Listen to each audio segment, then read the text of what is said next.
शुक्लां विष्णुं शशिवर्णं चतुर्भुजं प्रसन्नवदनं ध्याये सर्वविघ्नोपशान्तये अगजाननपद्मार्कं गजाननमहर्निशम् अनेकदन्तं भक्तानाम् एकदन्तम् उपास्महे। ॐ गं गणपतये नमः। ॐ गं गणपतये नमः। ఓం గం గణపతయే నమః. సమస్త హిందూ బంధువులందరికీ నమస్కారం. జై శ్రీరామ్. నేను మీ ఈశ్వర్. మన హిందూ కేసరి ఛానల్కు స్వాగతం, సుస్వాగతం. ఈరోజు మనం సంక్షిప్త మహాభారతంలోని వనపర్వంలో 38వ రోజులో ఉన్నాం. ఈ యొక్క కార్యక్రమానికి మీ అందరికి కూడా స్వాగతం, సుస్వాగతం. ఈరోజు మనం ఈ వనపర్వంలో నాహుషుని సర్పజన్మకు కారణము అతడు స్వర్గానికి ఎగుట అనే ఒక ఘట్టంలోకి అడుగు పెట్టబోతున్నాం. అంతకంటే ముందు నిన్నటి ఘట్టంలో మనం నాహుషుని యొక్క ప్రశ్నలు, వాటికి ధర్మరాజు సమాధానాల గురించి ఆల్రెడీ నిన్నటి ఎపిసోడ్లో మనం తెలుసుకున్నాం. ఈరోజు దానికి కొనసాగింపుగా నాహుషుని సర్పజన్మకు కారణం అతడు స్వర్గానికి వెళ్ళుట, ఈ యొక్క ఘట్టం గురించి మరింత క్షుణ్ణంగా తెలుసుకుందాం. ఆ కొండచెలువు యొక్క ప్రశ్నలకు సమాధానాలు చెప్పాక ధర్మరాజు కూడా కొన్ని ప్రశ్నలను అడిగాడు. ధర్మరాజు అడుగుతున్నాడు ఆ కొండచెలువుతో, సర్పరాజా, నీవు వేదాంగాలు పూర్తిగా తెలిసినవాడు. ఏ కర్మలను ఆచరించడం వలన సర్వోత్తమ గతి కలుగుతుంది అని అడిగాడు. దానికి ఆ కొండచెలువ, సత్యంగా ప్రియంగా మాట్లాడుట, అహింసా తత్పరుడై ఉండుట అనే వాటి వల్ల మానవునికి ఉత్తమ గతి ప్రాప్తిస్తుందని నా అభిప్రాయమని చెప్పింది. మళ్ళీ ధర్మరాజు అడుగుతున్నాడు, దాన సత్యాలలో ఏది గొప్పది? అహింసా ప్రియ భాషణాలలో ఏది గొప్పది, ఏది తక్కువది అని అడిగాడు. దానికి సమాధానంగా ఆ యొక్క సర్పం లేదా కొండ చిలువ, రాజా, దానం, సత్యం, అహింస, ప్రియభాషణం వీటి యొక్క ఎక్కువ తక్కువలో కార్యం యొక్క గొప్పతనాన్ని బట్టి చూపబడతాయి. ఒకప్పుడు దానం కంటే సత్యం అధికం కావచ్చు, ఒకప్పుడు సత్యం చెప్పడం కంటే దానమే గొప్పది కావచ్చు. అలాగే ఒక్కొక్క చోట ప్రియంగా మాట్లాడడం కంటే అహింసయే గొప్పది కావచ్చు, ఒక చోట అహింస కంటే ప్రియ భాషణమే గొప్పది కావచ్చు. ఈ రీతిగా వీటి గౌరవాలు పనిని బట్టి ఉంటాయి అని చెప్పింది.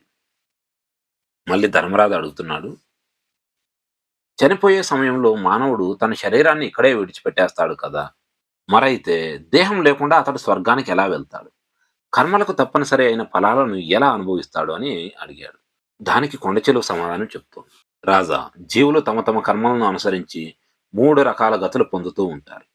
స్వర్గలోక ప్రాప్తి, మానవులుగా పుట్టుట, పశుపక్షాదులలో జన్మించుట అనే ఈ 3 గతులున్నాయి. వీటినే ఊర్ధ్వగతి, మధ్యగతి, అధోగతి అని ప్రసిద్ధంగా వ్యవహరిస్తూ ఉంటారు.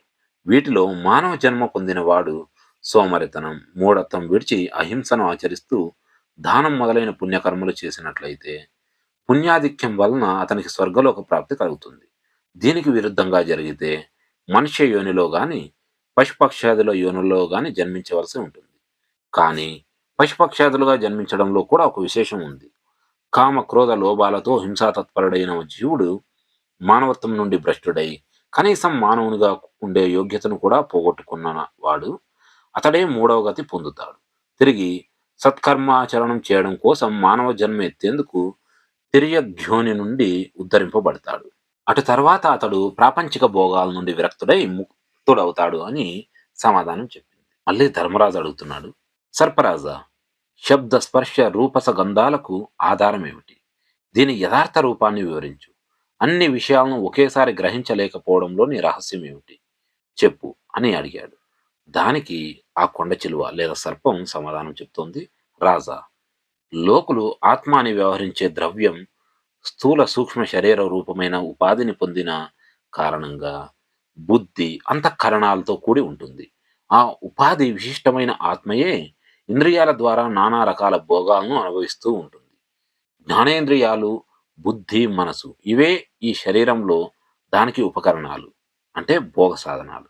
నాయన, విషయాలకు ఆధారభూతమైన ఇంద్రియాలు, అందులో ఉండే మనస్సు ద్వారా ఈ జీవాత్మ బాహ్యవృత్తి కలదై క్రమంగా భిన్న భిన్న విషయాలను అనుభవిస్తుంది. విషయాలను అనుభవించే సమయంలో బుద్ధి ద్వారా మనస్సు ఏదో ఒక విషయం మీదనే లగ్నం చేయబడుతుంది.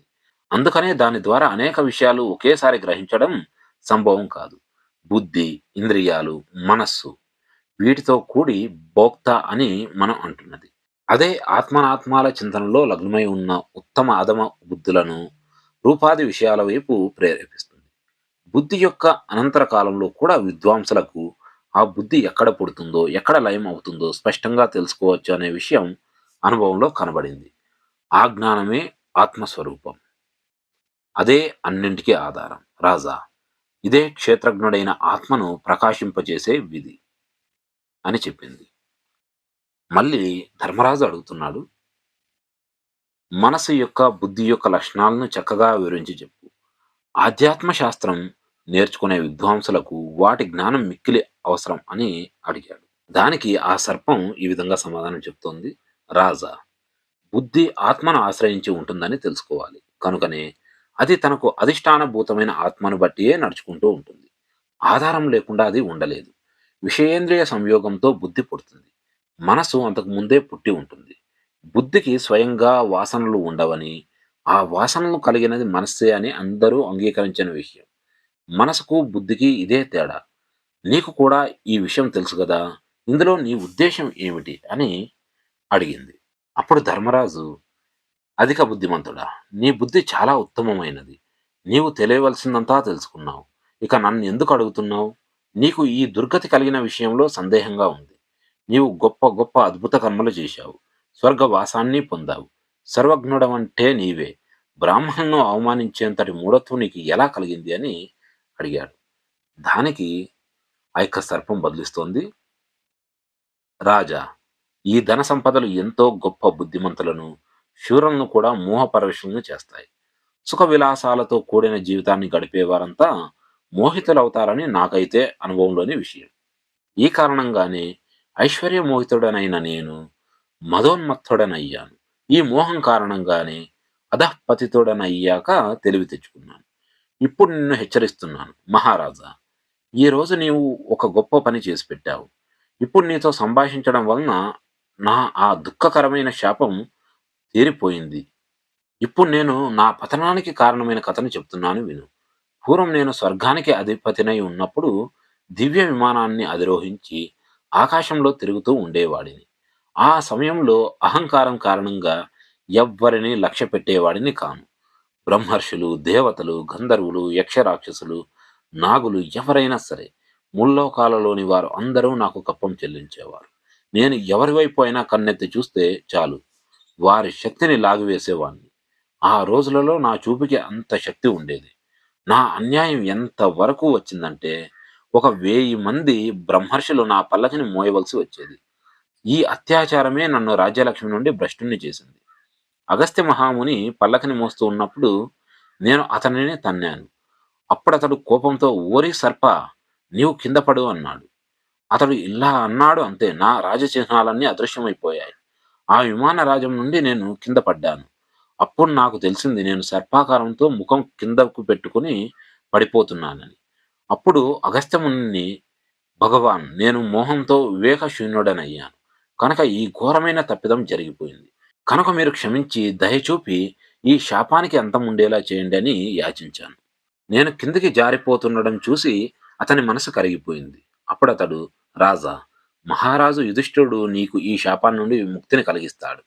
నీవు ఈ అహంకారానికి, ఘోర పాపానికి ఫలం అనుభవించు.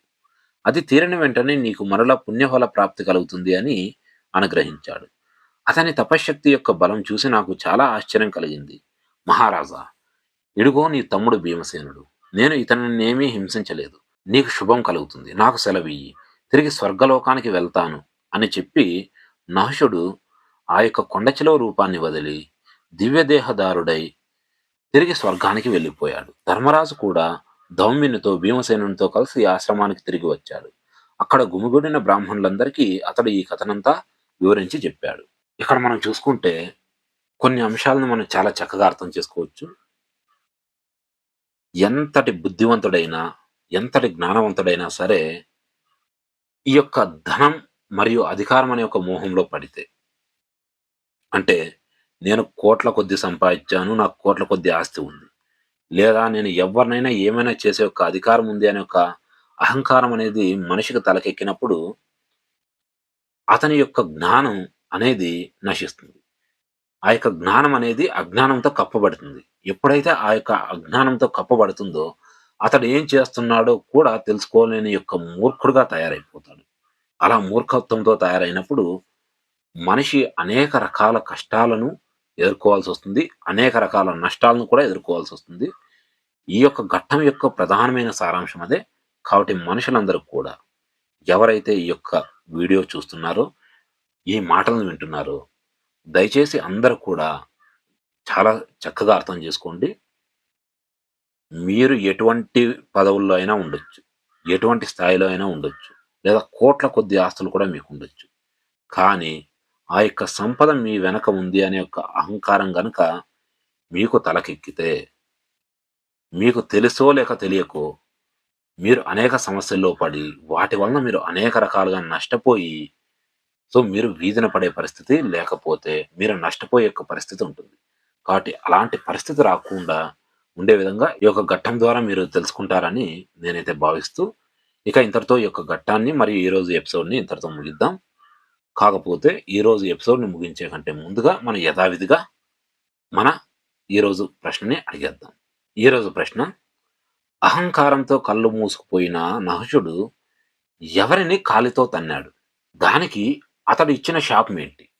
ప్రశ్న మరోసారి రిపీట్ చేస్తున్నా. అహంకారంతో కళ్ళు మూసుకుపోయిన నహుషుడు ఎవరిని కాలితో తన్నాడు? దానికి అతడు నహుషునికిచ్చిన శాపమేమిటి?